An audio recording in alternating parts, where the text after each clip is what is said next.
Alors, bonjour mes amis AA, mon nom est Marc-André et je suis un alcoolique. Bienvenue à tous.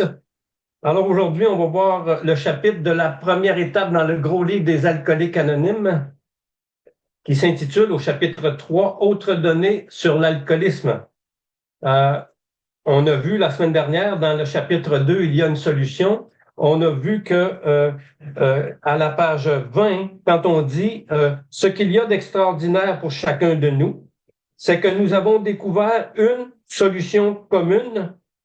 Nous avons une façon de nous en sortir sur laquelle nous sommes absolument d'accord et qui nous unit dans une action amicale et harmonieuse. C'est là la grande nouvelle que ce livre annonce à ceux qui souffrent d'alcoolisme. Et on a vu dans ce chapitre-là qu'on dit, en revanche, les ex-buveurs qui ont trouvé notre solution et qui connaît bien les faits en ce qui concerne peut généralement gagner l'entière confiance d'un autre alcoolique en quelques heures.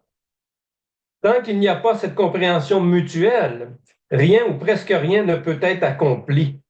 Alors, le fait d'être abordé par une personne qui a déjà rencontré les mêmes difficultés, d'entendre cette personne parler indéniablement de ce qu'elle connaît, de voir dans son comportement même qu'elle détient la vraie réponse, de constater qu'elle ne se pose pas en être moralement supérieure et qu'elle est mue par le désir sincère d'aider, le fait aussi qu'il n'y a aucun frais à payer, personne à flatter, aucune remontrance à subir, voilà les conditions que nous avons trouvées les plus efficaces. Dans notre méthode, on dit comment transmettre le message des 12 étapes, ça dit qui nous étions, alors ma déchéance à travers ma relation avec l'alcool. C'est important que je parle de ça avec le nouveau, la nouvelle.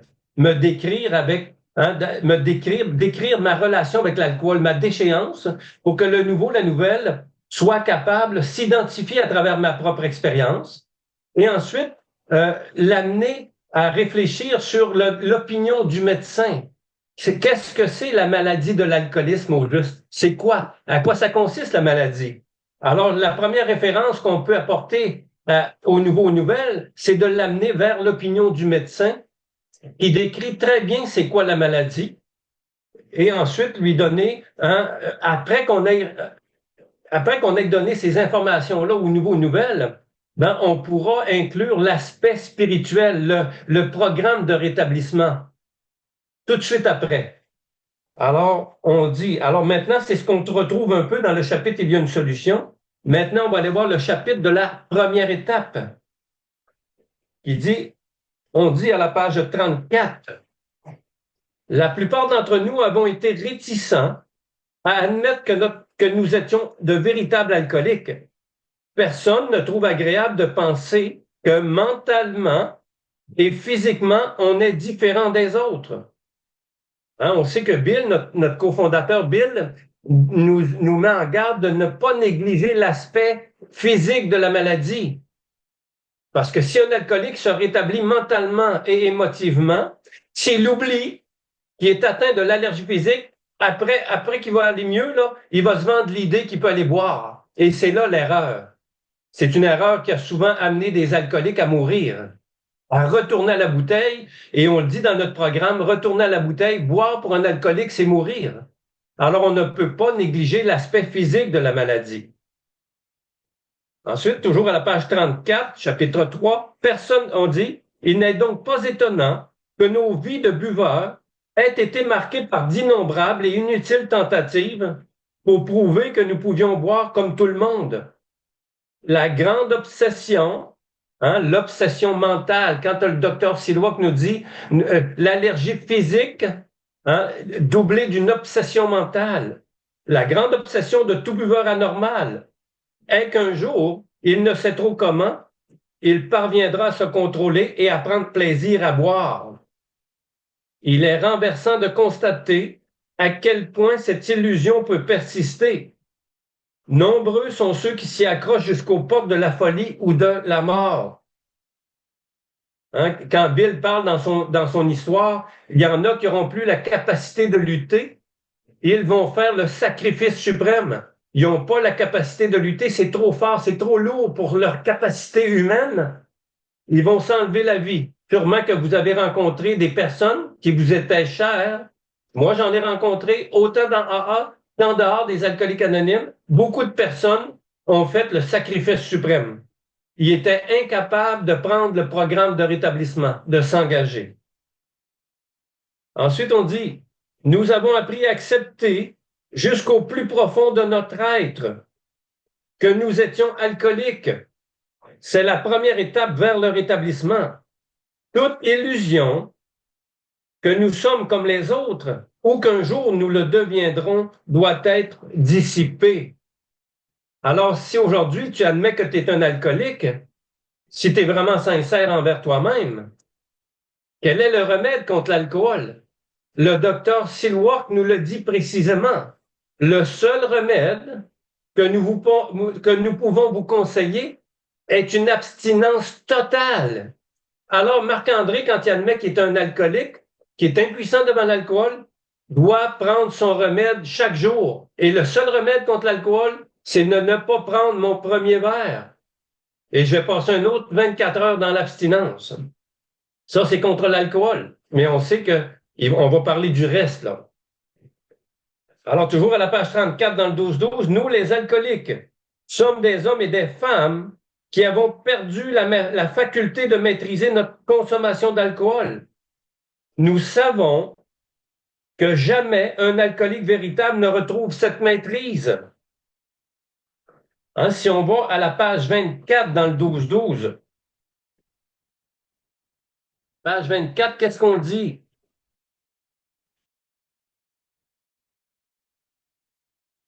On dit,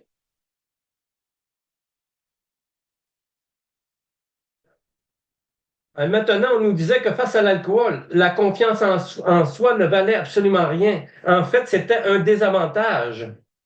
Nos parents insistaient sur la vulnérabilité devant l'alcool. Une allergie, disait-il, l'alcool se tirant.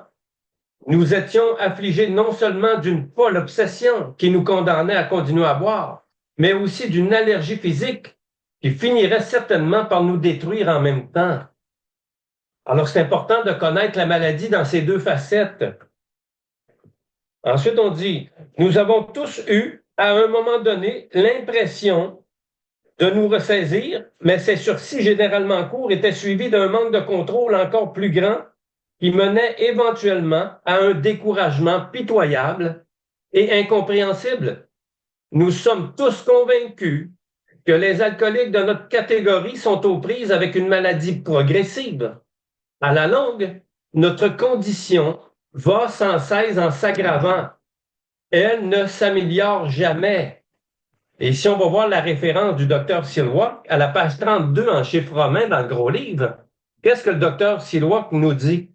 Hein? Le docteur Silwak nous décrit les 5 types de personnalités, les 5 types d'alcooliques à la page 32 en chiffre romain dans l'opinion du médecin.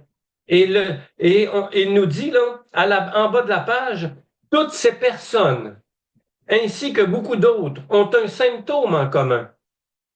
Elles sont incapables de boire sans contracter un goût immodéré pour l'alcool. Ce phénomène, comme nous l'avons suggéré, pourrait être la manifestation d'une allergie qui différencie ces gens et les place dans un groupe à part. Et ce groupe à part, c'est des alcooliques chroniques, irrécupérables. Hein? Cette réaction face à l'alcool n'a jamais été enrayée de façon permanente par aucun traitement connu, quel qu'il soit. Le seul remède que nous pouvons conseiller est l'abstinence totale. C'est ça que le docteur Silwak nous propose. C'est le seul remède. Alors, on retourne à notre première étape. J'ai perdu ma page, on va la retrouver.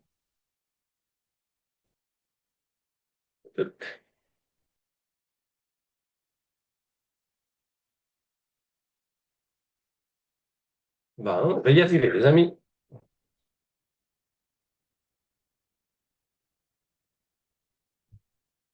Ensuite, on dit, à la page 35, il ne semble exister aucun traitement qui permette à l'alcoolique comme nous de ressembler aux autres. Nous avons essayé tous les remèdes possibles. Parfois, certains nous ont apporté un bref moment de répit, qui était toujours suivi par une récidive encore plus grave. Les médecins qui connaissent l'alcoolisme s'accordent à dire qu'il est impossible pour un alcoolique de redevenir un buveur normal. Malgré ce que nous pouvons dire, nombreux sont les vrais alcooliques qui ne croiront pas appartenir à cette catégorie. En se leurrant eux-mêmes et par toutes sortes de moyens, ils tenteront de se prouver qu'ils sont des exceptions à la règle et que par conséquent, ils ne sont pas alcooliques. Hein, la référence est à la page 55 dans le gros livre, quand on parle de la réalité intrinsèque, la réalité intérieure. L'alcoolique ne dira pas vraiment, ne voudra pas s'admettre à lui-même. Il va se mentir. On dit un petit peu plus bas, Dieu sait les nombreux et pénibles efforts que nous avons faits pour tenter de boire comme tout le monde. Voici quelques-unes des méthodes que nous avons essayées. Boire seulement de la bière, limiter le nombre de consommations, ne jamais boire seul, ne jamais boire le matin, boire seulement à la maison, hein, puis la liste s'allonge. Fait qu'on va aller, on va passer la liste, là. On va aller à la page 36. Hein, on dit même séjourner quelque temps dans une maison de repos à la campagne ou dans une clinique pour se reposer, pour se remettre. Accepter de recevoir des soins psychiatriques. La liste pourrait s'allonger à l'infini. Il est toujours délicat d'affirmer d'un alcoolique qu'il est alcoolique. Mais chacun peut facilement établir son propre diagnostic. Comment? Avec sa propre expérience. Rendez-vous au bar le plus près et voyez si vous pouvez boire raisonnablement. Essayez de boire et de vous arrêter tout d'un coup. Répétez l'expérience plusieurs fois. Vous saurez vite à quoi vous en tenir si vous êtes honnête envers vous-même. Moi, je n'ai jamais réussi, moi. Je n'ai jamais réussi. On dit le paragraphe suivant, la page 36, bien que nous soyons pas en mesure de le prouver, nous croyons que la plupart d'entre nous aurions pu mettre un terme à notre mauvaise habitude dès le début. Mais peu d'alcooliques désirent vraiment arrêter de boire quand il en est encore temps.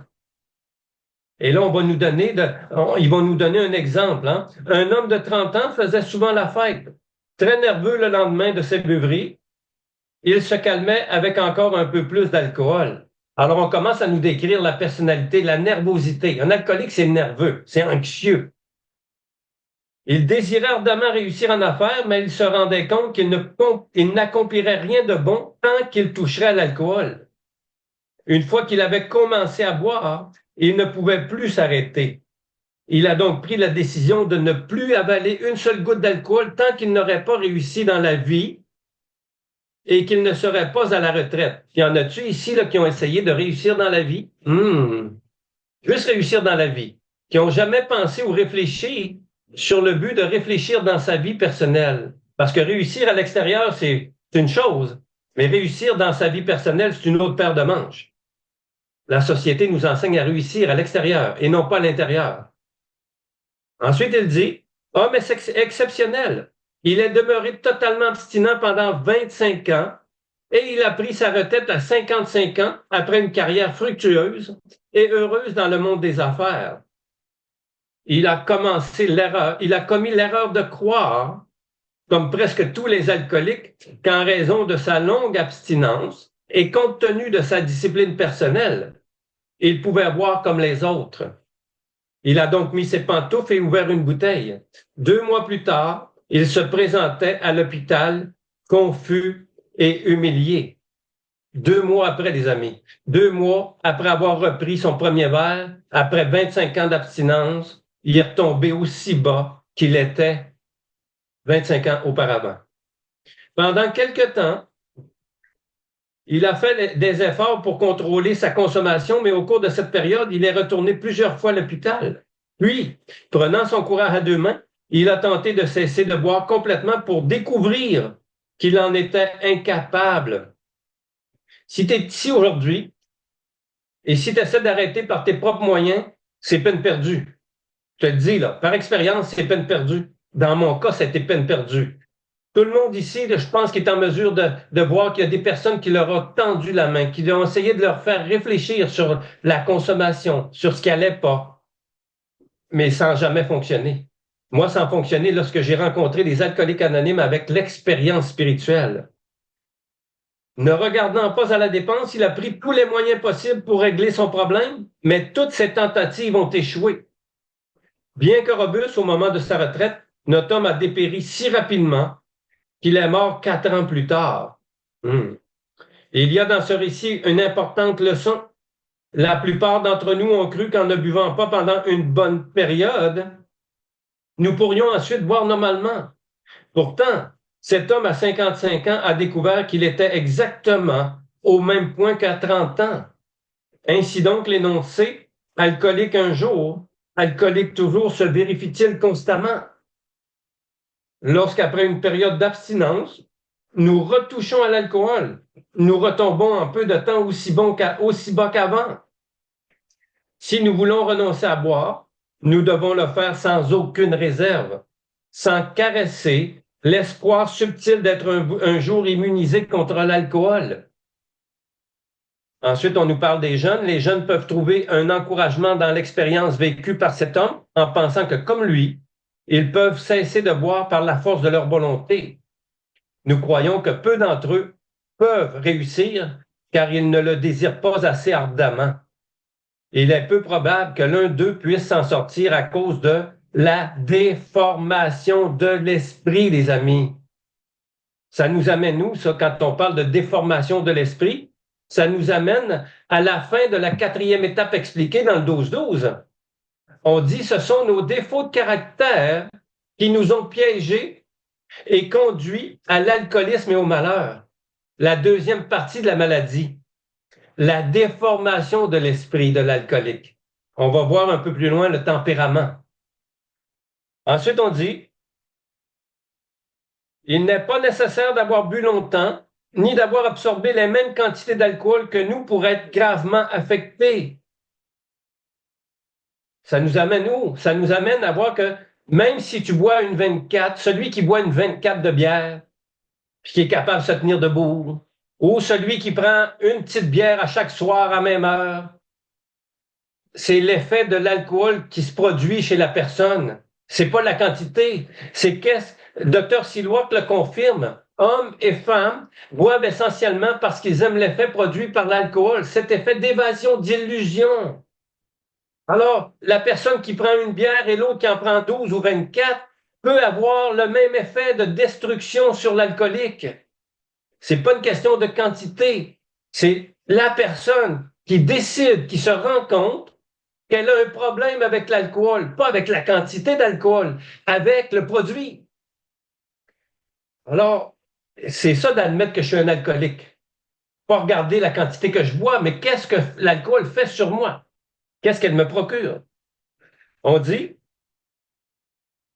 en jetant un regard sur le passé, il nous semble que nous avons continué à boire bien longtemps après avoir dépassé le stade où, avec de la volonté, nous aurions pu encore nous en sortir. À celui qui se demande s'il a franchi ce seuil, nous lui suggérons d'essayer de s'abstenir d'alcool pendant 1 an.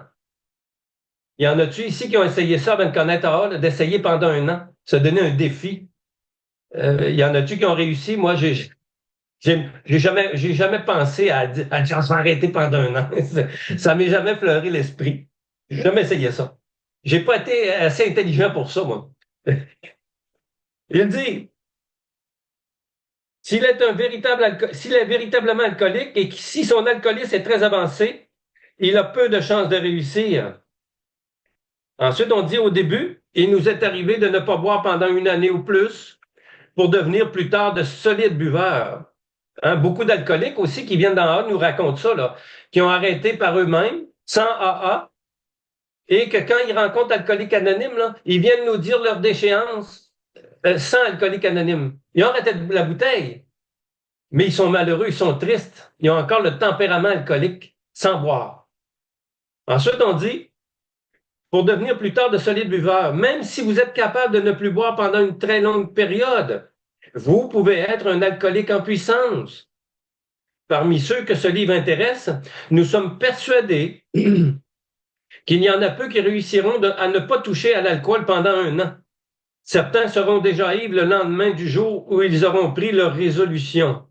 Oh, ça m'est arrivé souvent. Oh oui, tout le temps.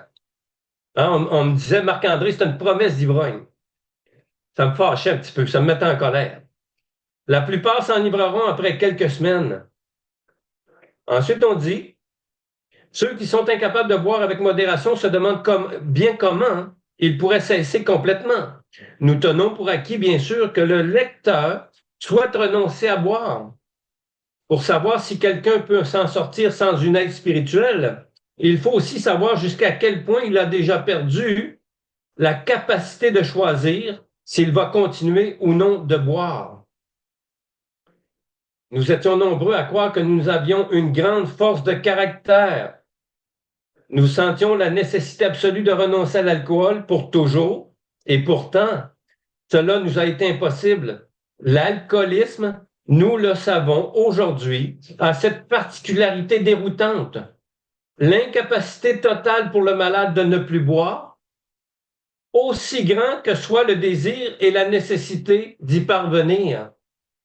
Hein, ça nous ramène à la méthode. Nous étions rendus à un tournant de notre vie. Lorsqu'on rencontre le bas fond, on n'est plus bien avec l'alcool, puis on est aussi malheureux sans l'alcool.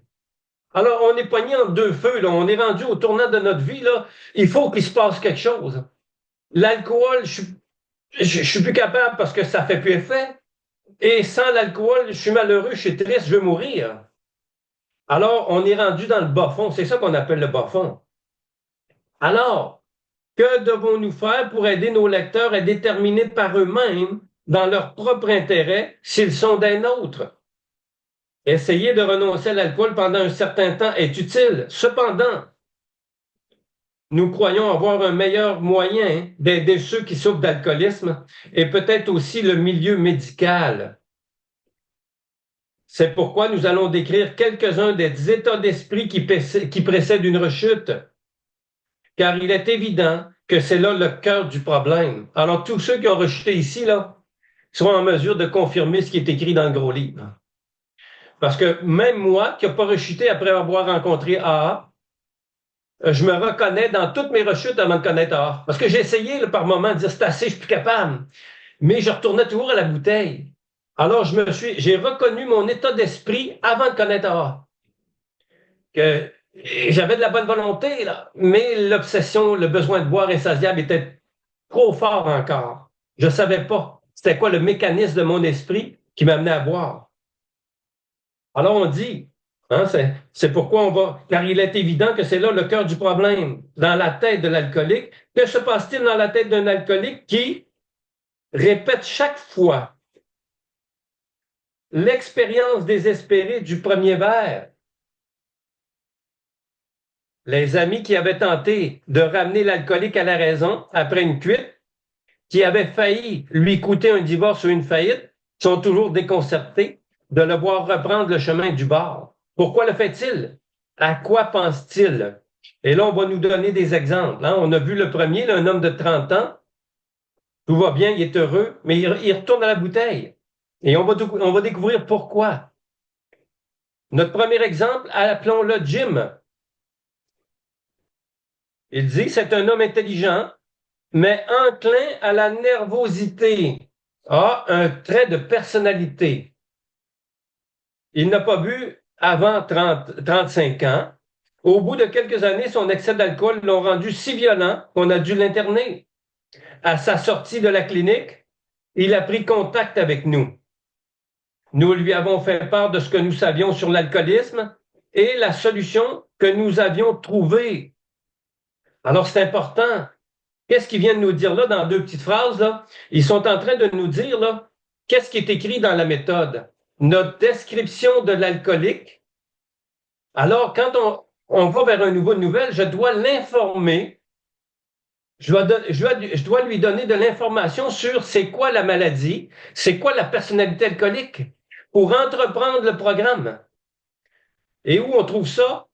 L'opinion du médecin, l'histoire de Bill, il y a une solution, le chapitre qu'on est en train de faire de la première étape et le chapitre de la deuxième étape.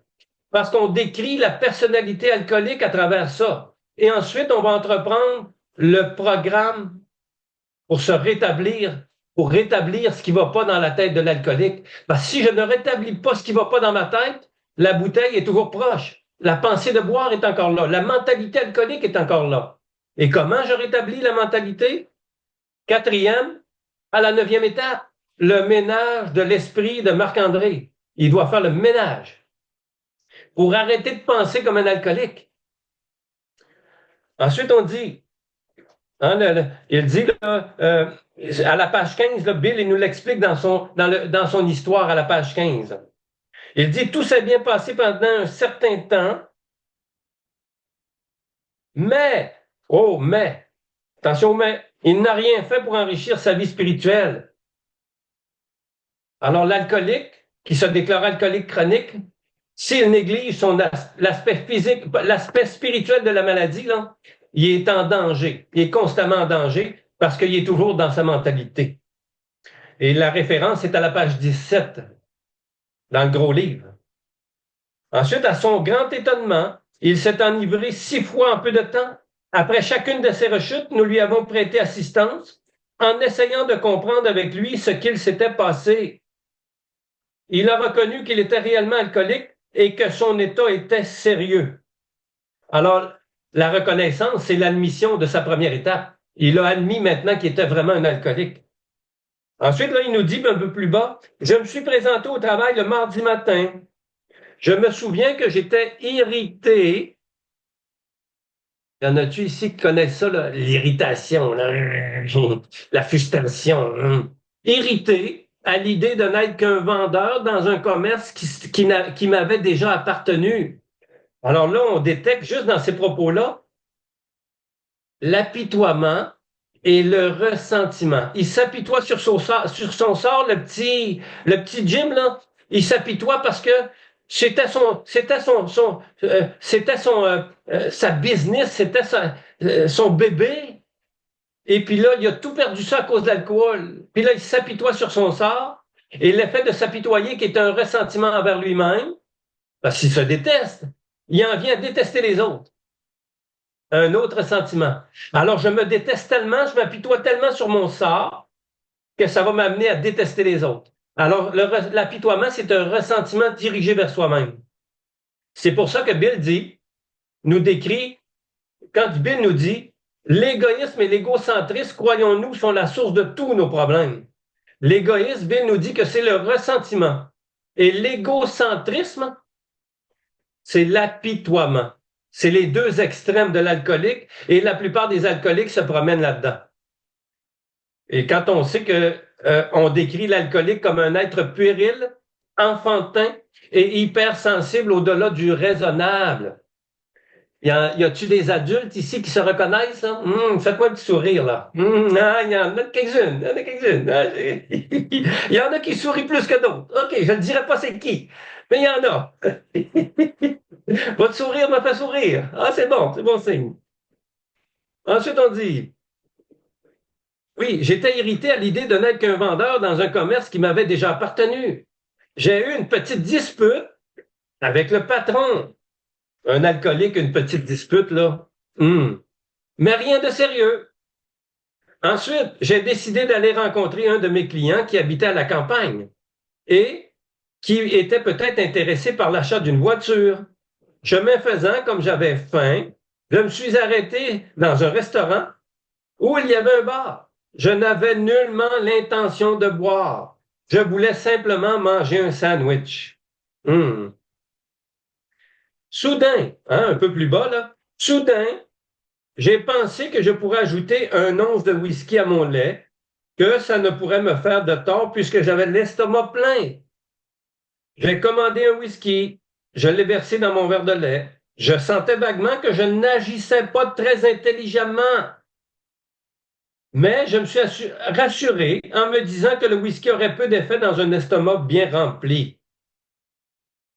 Je sentais, vous savez, quand on parle, ça vous est sûrement arrivé, il y a une petite voix intérieure qui vous dit, non, Marc-André, fais pas ça. Va pas là. Va pas là. Mais cette intuition-là, cette petite voix-là, on l'a jamais écoutée. Parce que notre ego nous pousse à y aller.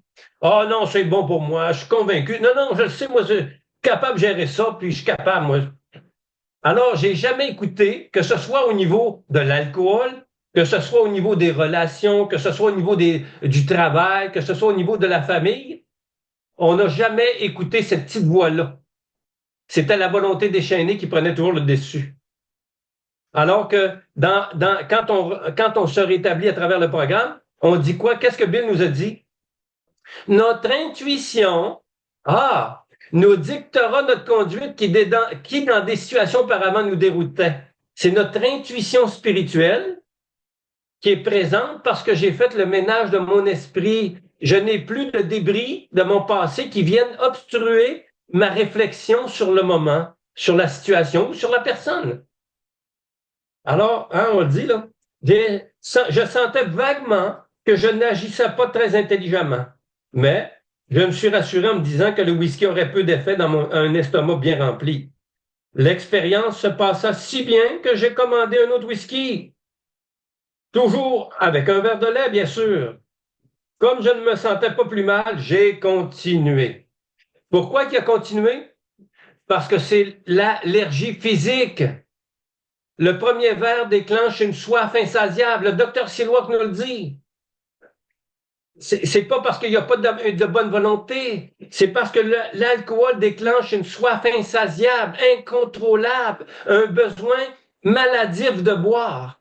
Et si l'alcoolique oublie ça, tout alcoolique qui se rétablit, s'il oublie cette allergie-là, il va retomber aussi bas qu'avant. Il va se vendre l'idée qu'un petit verre de whisky dans un lait, c'est normal. L'obsession mentale. Ensuite, on dit, c'est ainsi que Jim a dû reprendre le chemin de la clinique et de nouveau faire face à la menace d'être interné.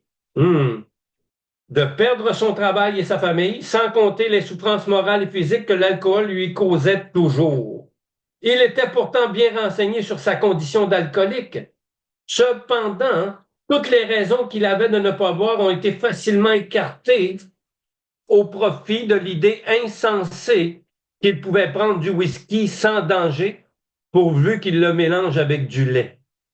Quoi que l'on dise, pour nous, c'est de la folie pure et simple. Comment appeler ça autrement? Un tel manque de mesure, une telle incapacité de juger correctement. Puis Bill, il nous le dit dans son histoire. Bill nous dit, je croyais que la connaissance de soi était la solution. Et Bill, dans son histoire, nous dit, parce que Bill avait beaucoup d'informations, là. Et puis Bill, après avoir eu des informations, il se croyait au-dessus de la mêlée. Et Bill, après avoir reçu des informations, retournait à la bouteille.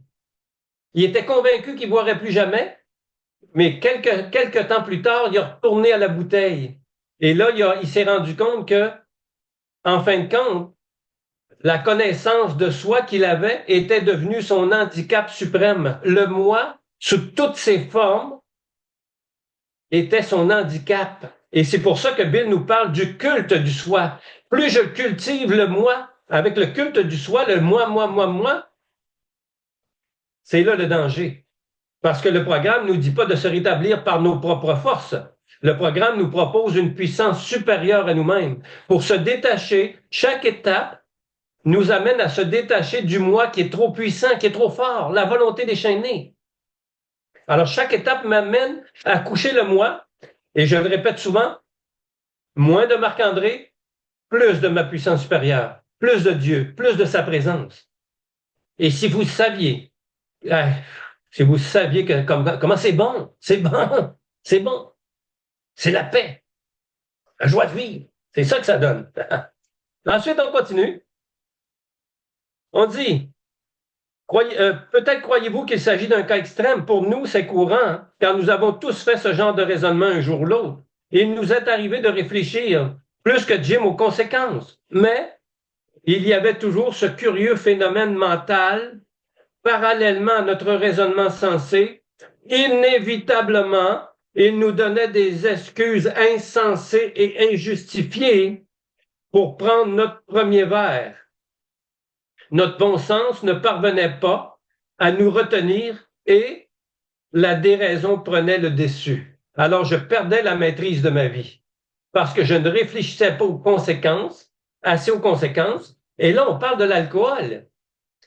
Mais on peut faire ça aussi dans tous les domaines de notre vie. On peut perdre la maîtrise à travers toutes les circonstances de nos vies quotidiennes. Parce qu'on ne réfléchit pas assez aux conséquences avant de parler ou avant de poser une action, de prendre une décision. On agit souvent sans réfléchir. Et là, c'est ce qu'on appelle être déraisonnable.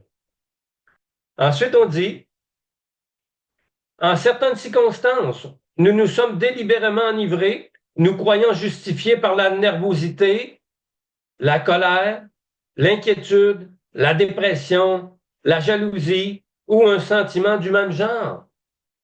Alors, ce sont tous nos défauts de caractère qu'on parle dans la 4e étape. C'est tous ces défauts de caractère-là, ces faiblesses de personnalité qui nous amènent vers le ressentiment. Et un alcoolique qui est dans le ressentiment, il faut qu'il boive pour calmer son esprit. Oui, que je boive. C'est inconfortable. Ensuite, on dit, cependant, même dans ces cas-là, nous sommes forcés d'admettre notre démesure à la légèreté de l'excuse, qui, selon nous, justifiait notre rechute. Et combien d'entre nous vont faire la même chose avec les ressentiments? Oh, je suis en colère, puis j'ai raison parce que c'est elle, c'est lui, puis alors je vais me trouver des justifications sur ma colère, sur mon ressentiment, sur mon apitoiement et tout ça. Ensuite, on dit, un petit peu plus bas, aujourd'hui, nous voyons bien que lorsque nous recommencions à boire volontairement et non fortuitement, nous n'avions pas réfléchi sérieusement aux conséquences énormes qui en résulteraient. Notre réaction devant le premier verre est aussi absurde et aussi incompréhensible que celle d'un individu qui, par exemple, aurait la manie de se faufiler entre les voitures pour traverser la rue. On dit, malgré la mise en garde d'amis bienveillants, il s'amuse à ce jeu pendant quelques années. Jusque-là, il passe pour un drôle d'individu, ayant des idées bien étranges sur la façon de s'amuser. On pourrait associer l'alcoolique aussi. L'alcoolique a des idées bien étranges de s'amuser, jusqu'à même danser tout nu sur une table. Puis je pensais que c'était drôle, mais le lendemain, c'était pas drôle. Ben oui. Un jour, la chance l'abandonne et il se fait blesser légèrement plusieurs fois de suite. Tout individu normal devrait, dans ce moment-là, renoncer à sa dangereuse manie. Pendant des années, il persiste dans sa manie, mais toujours en promettant d'être plus prudent ou de s'abstenir d'aller dans la rue. Finalement, il ne peut plus travailler, sa femme obtient le divorce et il devient la risée de tous.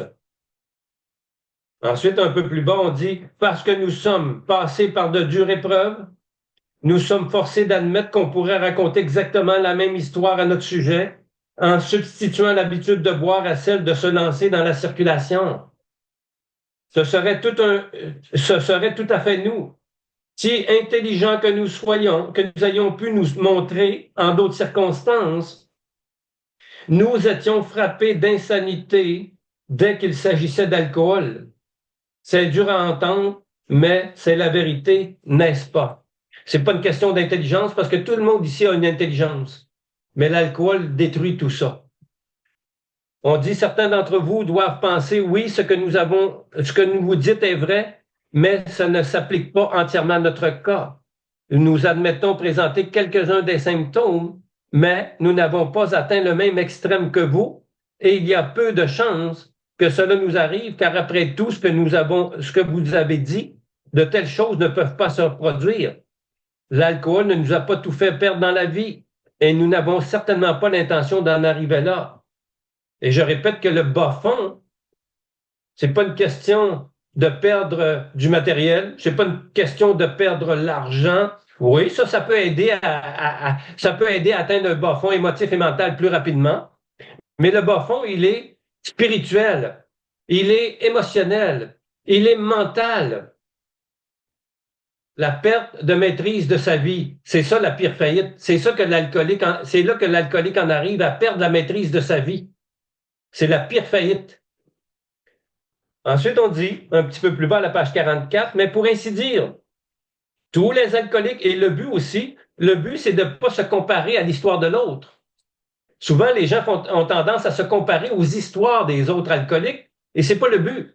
Le but, c'est de s'identifier à travers la déchéance alcoolique, l'allergie physique doublée d'obsession mentale, les traits de caractère de l'alcoolique, la pensée qu'un alcoolique, qu'est-ce que l'alcoolique, à quoi pense un alcoolique avant d'aller boire? Et c'est ça qu'on doit amener comme identification et l'alcoolique va se reconnaître. Le nouveau, la nouvelle va se reconnaître à travers cette confusion-là de l'alcoolique, ces désordres. Ensuite, on dit, mais pour ainsi dire, tous les alcooliques actifs ou en puissance sont absolument incapables de cesser de boire du simple fait qu'ils ont une certaine connaissance d'eux-mêmes.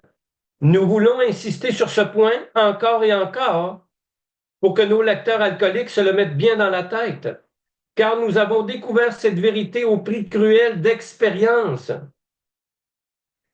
Passons à un autre cas. Alors, on a vu le premier cas, hein, il est dans la colère, la frustration, l'apitoiement. Le deuxième, Fred, il est heureux en ménage. Hey, l'autre est malheureux, et là, on nous présente un cas où il est heureux. Sa personnalité agréable fait se lier d'amitié avec tout le monde. Fred était l'exemple parfait de l'homme d'affaires qui a réussi. Il donne l'impression il donne l'impression d'un être stable, bien équilibré. Pourtant, il est alcoolique. Loin d'admettre qu'il est alcoolique, il se disait il disait qu'il était venu à l'hôpital pour se calmer les nerfs. Il y en a-tu qui ont fait des thérapies, des séjours à l'hôpital pour dire, je vais aller me reposer, je vais aller me remettre mentalement, physiquement, puis après ça, tout va être réglé, tout va être correct. Ah, ben, j'ai fait ça, moi, aller à l'hôpital. Ah, après ça, je vais mieux aller. Après ça, tout est correct. Ben oui, j'ai fait ça, moi, là. Rentre, sort, rentre, sort, rentre, sort, bien sûr. Hein, pour me calmer. Le médecin lui a bien fait comprendre qu'il allait plus mal qu'il ne le croyait. Pendant quelques jours, cette nouvelle l'a déprimé. Il a décidé de renoncer complètement à l'alcool. Jamais il ne lui est venu à l'esprit qu'il ne pourrait pas y arriver malgré sa force de caractère et son rang social. Fred refusait de reconnaître qu'il était alcoolique et il était encore moins disposé à accepter une solution spirituelle à son problème. Hein, quand on refuse la solution spirituelle, on en parle dans l'expérience spirituelle. Aucun alcoolique ne peut se rétablir s'il garde une impression de rejet agressif envers les principes spirituels. Si vous rejetez les principes spirituels, ça va être difficile de se rétablir, les amis. Très, très, très difficile. Ça va être laborieux. Ça va être souffrant. Nous lui avons dit ce que nous savions de l'alcoolisme. Intéressé, il a reconnu qu'il présentait quelques-uns des symptômes, mais il était loin d'admettre qu'il ne pouvait pas s'en sortir tout seul. Il croyait ferme que son expérience humiliante, jointe aux connaissances qu'il avait acquises, suffirait à l'empêcher de boire pour le reste de ses jours. La connaissance de soi réglerait son problème. Nous sommes restés sans nouvelles de Fred pendant un temps. Un jour, on nous a appris qu'il avait été de nouveau hospitalisé.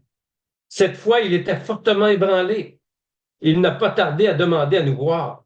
Ce qu'il nous a dit alors est des plus instructifs, car nous sommes ici en présence d'un homme convaincu qu'il doit cesser de boire, qui n'a aucune excuse de s'adonner à l'alcool, qui démontre un jugement et une détermination remarquables en tout ce qui a trait au reste, et qui s'était pourtant cassé la figure. On dit, écoutons-le raconter son histoire. J'avais été bien impressionné par ce que vous m'aviez dit de l'alcoolisme et je croyais sincèrement qu'il était impossible que je recommence à boire. J'avais pris note de vos opinions quant à la folie subite qui s'empare de l'esprit avant le premier verre. Mais j'étais certain que cela ne m'arriverait pas après ce que j'avais appris.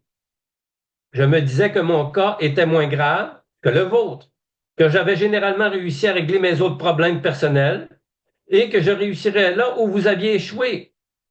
Il me semblait que j'avais toutes les raisons d'avoir confiance et qu'il suffisait d'avoir de la volonté et de me tenir sur mes gardes. Hein, combien d'alcooliques répètent encore, je dois faire attention à l'alcool, je dois être sur mes gardes, non. Bill nous dit, nous ne combattons plus qui que ce soit ou quoi que ce soit, même l'alcool. Parce que si un alcoolique continue à cheminer, et qui se méfie constamment de l'alcool, c'est qu'il pense encore comme un alcoolique. Il n'a pas abandonné son problème à sa puissance supérieure, il n'a pas confié sa vie à Dieu, comme c'est écrit dans le programme. Alors, le problème d'alcool ne t'appartient plus. Tu as décidé de lui confier ton problème, ta vie. Alors, si tu es dans ces principes-là, ne t'en fais pas avec l'alcool. Dieu va te protéger en toutes circonstances. Ensuite,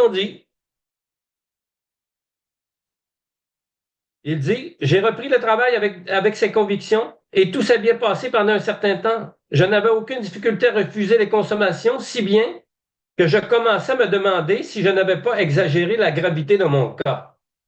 Et il dit un petit peu plus loin, il n'y avait donc là rien de nouveau pour moi. Je me sentais bien physiquement et j'avais l'esprit libre de tout tracas. Mon rendez-vous avait été un succès. J'étais content. Lorsque j'ai passé le seuil de la salle à manger, l'idée m'est venue que je pourrais bien agrémenter mon dîner de quelques cocktails. Voilà, rien de plus. J'ai pensé qu'une consommation me ferait du bien avant d'aller me coucher et je me suis dirigé vers le bar et j'ai pris un verre. Je me souviens d'avoir bu plusieurs autres ce soir-là et encore le lendemain matin. J'ai un vague souvenir de m'être trouvé à bord d'un avion à destination de New York et d'avoir trouvé à l'aéroport un chauffeur de taxi sympathique au lieu de ma femme. Je ne me souviens très peu de ce que j'ai dit ou fait, ou des endroits où je suis allé. Puis de nouveau, le séjour à l'hôpital et les terribles souffrances morales et physiques. Pourtant, il était intelligent. Pourtant, il avait une tête sur ses épaules. Pourtant, il se débrouillait dans la vie, dans tous les autres domaines. Mais il avait oublié qu'il était un alcoolique. Et on va savoir pourquoi, on le dit là. Il avait oublié d'enrichir sa vie spirituelle. Comment? Page 17. Par son action et le don de soi auprès des autres. Simplement, plus je donne de moi-même, plus je m'éloigne d'une rechute possible. L'alcool, la pensée de l'alcool s'en va, disparaît. Parce que ma vie prend un nouveau sens. Ma vie devient heureuse à côtoyer des gens qui se rétablissent, qui changent, qui se transforment. Il dit, dès que j'ai retrouvé mes esprits, j'ai soigneusement passé en revue cette soirée à Washington. Non seulement je n'avais pas été sur mes gardes, mais je n'avais absolument pas résisté à ce premier verre. Cette fois, je n'avais pas du tout pensé aux conséquences. J'ai pris ce premier verre avec la même désinvolture que s'il s'était agi d'un soda. Je me rappelais maintenant ce que mes amis alcooliques m'avaient dit. Ils m'avaient prévenu que si j'avais le tempérament d'un alcoolique, le jour viendrait où je recommencerais à boire. Et ils m'avaient dit que même si j'étais sur la défensive, un jour, sous un prétexte banal, mes défenses céderaient. Hein, l'alcoolique a tendance à se leurrer, à se croire. Il va se vendre une idée. L'alcoolique, là, il va se vendre un mensonge, il va y croire. C'est ça l'alcoolique. Il dit, eh bien, c'est justement ce qui s'est produit et plus encore, car ce que j'avais appris sur l'alcoolisme ne m'était pas du tout revenu à l'esprit. J'ai su à ce moment-là que j'avais le tempérament alcoolique. Je me suis rendu compte que la volonté et la connaissance de soi ne pouvaient m'être d'aucun secours dans ces moments étranges de vide mental. Jusque-là, je n'avais jamais pu comprendre les gens qui se disaient dépassés par un problème. Dès lors, j'ai compris que c'était un coup dur. Et on va voir à la fin du chapitre, là, le seul remède contre l'alcool, le seul. Hein, le docteur Silva qui nous dit de ne pas prendre notre premier verre.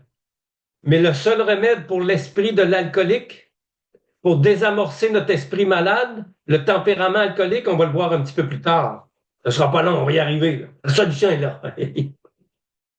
Il dit, j'ai reçu la visite de 2 membres des Alcooliques Anonymes. En souriant, ce qui m'a un peu agacé, ils m'ont demandé si je me reconnaissais alcoolique et si je m'avouais vraiment vaincu. J'ai dû déclarer forfait sur les 2 points.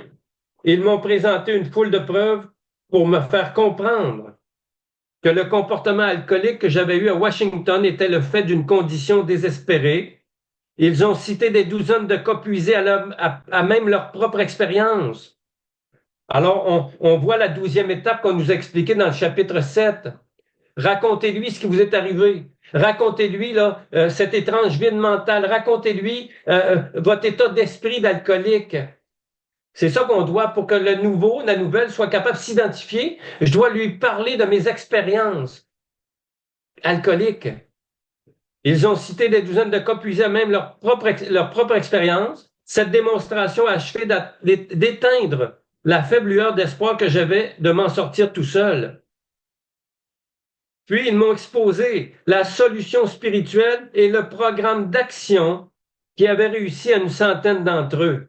Alors, vous voyez, là, la 12e étape, c'est ça qu'on doit faire. Parler de qui j'étais comme alcoolique, comme c'est écrit dans la méthode. Qui nous étions. Alors, ma relation avec l'alcool, ma déchéance avec l'alcool, qu'est-ce qui m'est arrivé lorsque j'ai rencontré Alcoolique Anonyme, hein, mon bas fond et le début de ma rencontre avec AA, et qui je deviens avec le programme de rétablissement. Qui je suis maintenant. La méthode, elle répond à tout. On dit, même si je ne pratiquais pas ma religion, j'ai trouvé intellectuellement leurs principes faciles à assimiler. En revanche, le programme d'action, tout sensé qu'il était, m'a semblé très sévère. Il demandait que je jette par-dessus bord plusieurs de mes croyances de toujours. Ce n'était pas facile, mais à partir du moment où j'ai pris la décision de m'engager dans le programme, j'ai eu le sentiment curieux d'être soulagé de ma condition alcoolique et il s'est avéré que c'était le cas. Encore, rarement avons-nous vu faillir à la tâche celui qui s'est engagé à fond dans la même voie que nous. La méthode, elle le dit, s'engager dans la voie, c'est s'engager dans le programme.